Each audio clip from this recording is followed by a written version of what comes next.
قل یا عبادی الذین اسرفوا علی انفسہم لا تقنطوا من رحمت اللہ. قل کہہ دیجئے، محمد صلی اللہ علیہ وسلم سے خطاب ہے کہ آپ پہنچا دیجئے. کس کو؟ میرے بندوں کو.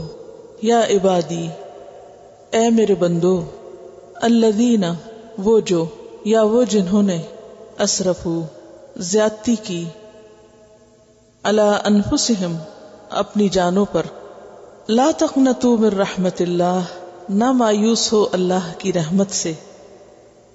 اسرفوا کا لفظ اسراف سے ہے، اور اسراف کہتے ہیں حد سے بڑھنے کو. مالی معاملات میں اسراف ہو تو ضرورت سے زائد خرچ کرنا، اور یہ صرف مالی معاملات میں ہی نہیں ہوتا، کسی بھی کام میں اس کی مقرر حد سے تجاوز کرنا اسراف کہلاتا ہے.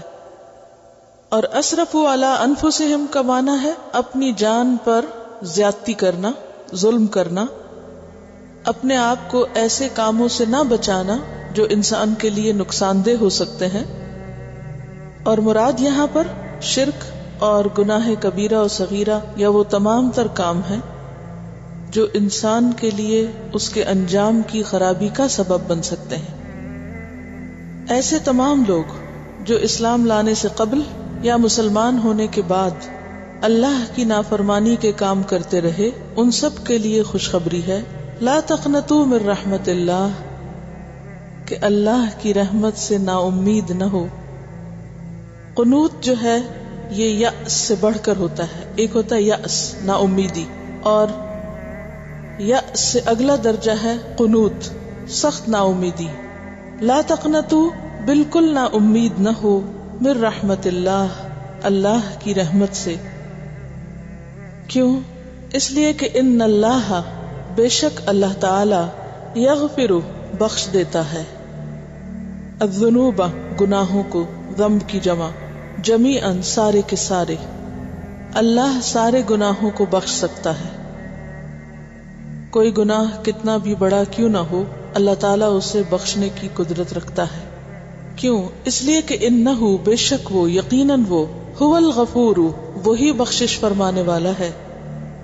یہاں پر ہوا ضمیر فصل آئی ہے تاکید کے لیے، اور جیسا کہ پہلے بھی آپ کو بتایا جا چکا ہے کہ ضمیر فصل کے 3 فائدے ہوتے ہیں، ایک تاکید، دوسرے حصر، اور تیسرے تمیز. تو یہاں تاکید اور حصر کے لیے ہے کہ یقینی طور پر، اور وہی ہے جو بخشش فرمانے والا ہے اور بہت ہی مہربان، بار بار رحم کرنے والا. بخاری اور مسلم کی روایت میں آتا ہے کہ مسلمان ہونے کے بعد کچھ لوگوں کو اپنے دور جاہلیت کے گناہ اور قصور بہت پریشان کرنے لگے، کیونکہ آپ جانتے ہیں کہ نبی صلی اللہ علیہ وسلم جو رحمت بن کر سب کے لیے آئے، آپ کے آنے سے پہلے عرب کا معاشرہ ہر طرح کی برائیوں میں مبتلا تھا، جس میں سب سے بڑھ کر تو شرک تھا جو سب گناہوں میں بڑا گناہ ہے، اور اس کے علاوہ قتل، چوری، ڈاکہ زنی، زنا، قتل اولاد، یہ تمام جرائم بھی اس سوسائٹی کے اندر بہت عام تھے. اب ان لوگوں کو بہت پشیمانی ہوئی کہ ہم نے آج تک جو اللہ کی نافرمانی کے کام کیے ہیں اس پر ہمارا کیا بنے گا. اگر ہماری پکڑ ہو گئی، پوچھ ہو گئی تو ہم مارے گئے. تو اس پر یہ آیت نازل ہوئی کہ ایسے تمام لوگ جو توبہ کر لیں، جو اسلام قبول کر لیں اور اللہ کی اطاعت کے کام کرنے لگے، اللہ تعالیٰ ان کے پچھلے تمام گناہوں کو معاف فرما دے گا. حضرت عمرو بن العاص کی روایت میں بھی آتا ہے کہ آپ صلی اللہ علیہ وسلم نے فرمایا، اسلام پچھلے تمام گناہوں کو ڈھا دیتا ہے. یعنی جو شخص بھی مسلمان بنتا ہے تو اس دن وہ گناہوں سے اس طرح پاک ہوتا ہے جیسے ایک نیا پیدا ہونے والا بچہ، نیو بورن بیبی. یہ آیت اگرچہ ایک خاص کانٹیکسٹ میں نازل ہوئی، لیکن یہ ہم سب کے لیے بھی عام ہے، کیونکہ یہاں پر یا عبادی کہا گیا ہے، اے میرے بندو. اس میں سارے بندے شامل ہیں، چاہے اس دور کے ہوں یا بعد کے ہوں، جو شرک سے یا کفر سے اسلام لائے ہوں یا مسلمان پیدا ہوئے ہوں، کیونکہ غلطی اور بھول تو سب کے ساتھ ہے. اور پھر یہ بھی دیکھیے کہ جس انسان کے سینے میں حساس دل ہوتا ہے اور جس کو اللہ کی معرفت ہونے لگتی ہے، جس کا دل کھلنے لگتا ہے، جس کو اچھے برے کی واقعی پہچان ہونے لگتی ہے اس کا دل پھر تڑپ اٹھتا ہے، بے چین ہو جاتا ہے۔ جس کو اپنے گناہ، غلطیاں اور قصور نظر آنے لگتے ہیں، اور یہ جبھی نظر آتے ہیں جب دل کا آئینہ صاف ہوتا جاتا ہے، انسان کو روشنی ملتی جاتی ہے، فَهُوَ عَلَى نُورٍ مِّن رَبِّهِ کی کیفیت آتی ہے، تو پھر انسان کو اپنی چھوٹی سے چھوٹی غلطی اور کوتاہی پریشان کرنے لگتی ہے۔ ایسا شخص ہمیشہ یہ سوچتا ہے کہ میرے کل کا کیا ہوگا، اور خاص طور پر آپ دیکھیے کہ اس صورت میں بھی جس قدر جہنم کا ذکر ہوا اور جتنا آخرت کی سزاؤں کا ذکر آتا ہے قرآن مجید میں، جو انسان پڑھتا جاتا ہے تو ہر آنے والا دن پچھلے دن سے زیادہ اس احساس کو دل میں پختہ کرتا جاتا ہے کہ ہمارا بنے گا کیا، ہم جو اتنی غلطیاں کرتے ہیں اور ساری زندگی کرتے رہے ہیں، اگر اللہ نے ہمیں نہ بخشا تو کیا ہوگا، ہم کس طرح اس آگ کے عذاب کو برداشت کر سکیں گے، دنیا میں چھوٹی سی تکلیف بھی برداشت نہیں ہوتی۔ تو ایسی صورت میں اللہ تعالیٰ اپنے سب بندوں کے لیے جو بھی توبہ کریں معافی کا عام اعلان کرتا ہے کہ سب کے لیے بخشش۔ ہاں، کچھ دوسری آیات سے ہمیں پتہ چلتا ہے کہ کچھ گناہ ایسے ہیں کہ ان کی بخشش اس وقت ہوتی ہے جب انسان واقعی توبہ کرتا ہے، معافی مانگتا ہے، جیسے کبیرہ گناہ ہے۔ اور پھر اگر کوئی ایسا گناہ ہے جس کا تعلق حقوق العباد سے ہے تو اس میں بندوں سے معافی مانگنا بھی ضروری ہے۔ ہاں، یہ الگ بات ہے کہ اگر اس معافی کی یا تلافی کی کوئی گنجائش نہیں رہی، مثلاً آپ نے اگر کسی ایسے شخص کے ساتھ زیادتی کی جو دنیا میں ہی نہیں، اب فوت ہو چکا، تو اب اس صورت میں کیا ہے کہ انسان اللہ کی طرف رجوع کرے، اس شخص کے لیے بھی بخشش کی دعا کرے، اور پھر اگر اللہ تعالیٰ اس دعا کو قبول کر لے تو اس شخص کو اپنی طرف سے کمپنسیٹ کر دے گا اور ایسے بندے کے لیے معافی لکھ دے گا جو واقعی سچے دل سے معافی چاہتا ہے۔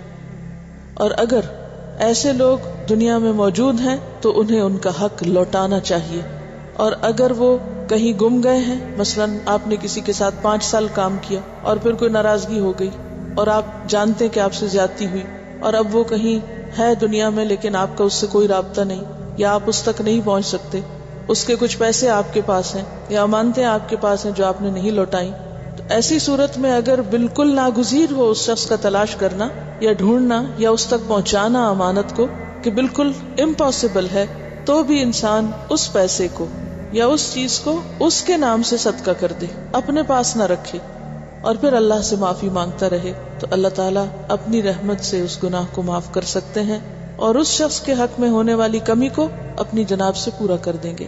تو اس لیے لا تقنطوا من رحمت اللہ کی رحمت سے نا امید نہ ہو، کیونکہ اللہ کی رحمت ہر چیز پر چھائی ہوئی ہے، اللہ کی رحمت اس کے غضب پر حاوی ہے۔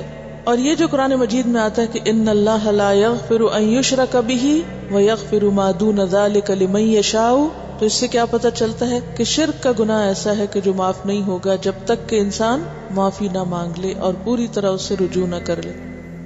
شرک کے علاوہ باقی گناہ جو ہیں ان میں انسان معافی مانگے اور اس کے ساتھ حقوق ادا کرے، لیکن ان کو معاف کرنا توبہ کے ذریعے یا بسا اوقات توبہ کے بغیر بھی اللہ کی مشیت پر ہے، جس کے لیے چاہے معاف کرے اور جس کو چاہے سزا دے، کیونکہ قرآن مجید میں کیا آتا ہے، یغفر لمن یشاء ویعذب من یشاء، جس کو وہ چاہے معاف کرے اور جس کو وہ چاہے سزا دے، یہ سراسر معاملہ اس کے اپنے ہاتھ میں ہے، لیکن یہ اس کا وعدہ ہے کہ وہ معاف کرے گا۔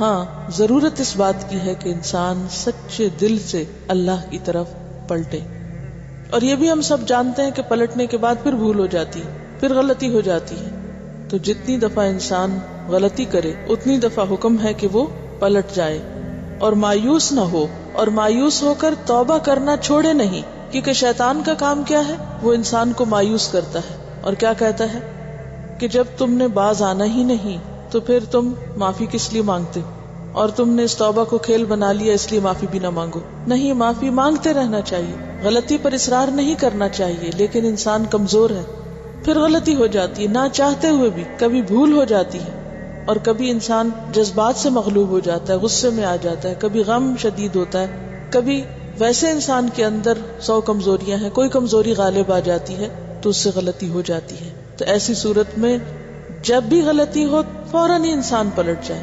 اللہ کی رحمت بہت وسیع ہے، اور کبھی بھی اس کی جانب جانے سے اور آگے بڑھنے سے کترائے نہیں. این درگہ ما درگہ نومیدی نیست 100 بار گر توبہ شکستی بازا، کہ یہ ہماری درگاہ جو ہے یعنی اللہ کا جو دربار ہے، یہاں نا امید ہونے کی ضرورت نہیں. اگر 100 بار بھی توبہ توڑ چکے ہو تو بھی باز آ جاؤ، پھر بھی پلٹ آؤ، پھر بھی واپس آؤ. کیونکہ اصل چیز کیا ہے؟ اختتام کس پہ ہوتا ہے، خاتمہ کس پہ ہوتا ہے. اگر خاتمہ بالخیر ہے تو اللہ سے رحمت کی امید ہونی چاہیے.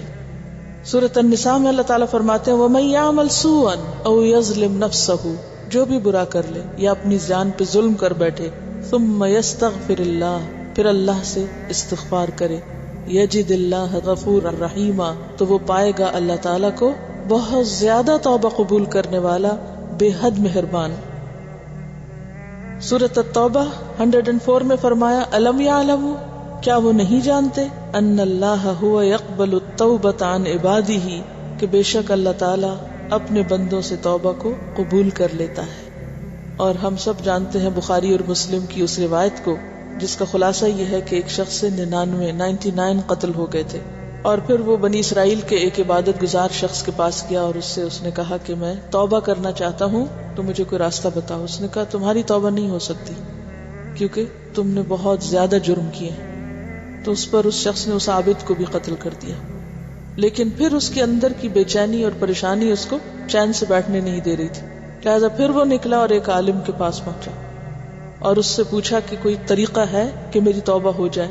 تو اس نے کہا کہ ہاں، اللہ تعالیٰ سارے گناہ معاف کر دیتا ہے، ہاں شرط یہ ہے کہ تم وہ جگہ چھوڑ دو جہاں رہ کر تم بار بار غلطی کرتے ہو، اور فلاں ایک بستی ہے جس میں نیک لوگ بستے ہیں، رہتے ہیں، وہاں چلے جاؤ اور ان کے بیچ میں رہو تاکہ اچھے ماحول میں رہ کر تم اچھے بن سکو. تو اس شخص نے فوراً ہی وہاں جانے کا ارادہ کر لیا. ابھی وہ راستے میں تھا کہ موت آ گئی. اب رحمت کے فرشتے اور عذاب کے فرشتے دونوں ہی پہنچ گئے. رحمت کے فرشتے کہنے لگے کہ ہم جان لیں گے کیونکہ یہ اس طرف جا رہا تھا، اور عذاب کے فرشتے کہنے لگے کہ نہیں، ہم جان لیں گے کیونکہ ابھی یہ وہاں پہنچا نہیں تھا. اب وہ آپس میں جھگڑنے لگے اور معاملہ اللہ تعالیٰ تک پہنچا. تو اللہ تعالیٰ نے فرمایا کہ تم جگہ ناپ لو. اللہ تعالیٰ نے زمین کو حکم دیا کہ وہ حصہ زمین کا سکڑ جائے جس طرف وہ جا رہا تھا، یعنی کم فاصلہ رہ جائے، اور دوسرا پھیل جائے. اور اللہ کے حکم سے جب زمین ناپی گئی تو ایک بالش کا فرق نکلا. وہ فاصلہ کم تھا جہاں اس کو جانا تھا، لہذا رحمت کے فرشتوں نے اس کی جان لی. تو اللہ کی رحمت تو ہر چیز پہ چھائی ہوئی ہے، وسیع ہے. بات یہ ہے کہ ہم کتنے سچے ہیں. ہمیں سچا ہونے کی ضرورت ہے کہ توبہ ہماری صرف زبان اور حلق کے اوپر تک نہ ہو بلکہ سچے دل سے ہو. اور دل کا حال تو پھر اللہ جانتا نا، اس کو پتا ہے کہ کون کیا سوچتا ہے، کیسی توبہ کر رہا ہے. تو معاملے یا کسی واقعے کے صرف ظاہر کو بھی نہیں لے سکتے. اصل بات تو پھر جس کو چاہے معاف کر دے اور جس کو چاہے پکڑ لے. تو انسان کو ایسی امید نہیں ہونی چاہیے کہ وہ اللہ کے عذاب سے بے خوف ہو جائے، اور ایسا خوف نہیں ہونا چاہیے کہ وہ اللہ کی رحمت سے مایوس ہو جائے. ہر دم آخر تک انسان محتاط زندگی بسر کرے اور اللہ سے ڈرتا رہے. اس پر ایک کیسٹ موجود ہے، اللہ کی رحمت سے مایوس نہ ہو، ان آیات پر. اور کچھ عرصہ پہلے ایک خاتون مجھ سے خاص طور پر ملنے کے لیے آئی اور انہوں نے کہا کہ وہ بالکل خودکشی کے قریب پہنچ چکی تھی. تو یہ لیکچر کسی نے ان کو سننے کے لیے دیا اور الحمدللہ ان کو ایسا لگا کہ جیسے ایک نئی زندگی مل گئی ہو. تو یہ آیات واقعی انسان کو ایک نئی زندگی بخشنے والی ہیں.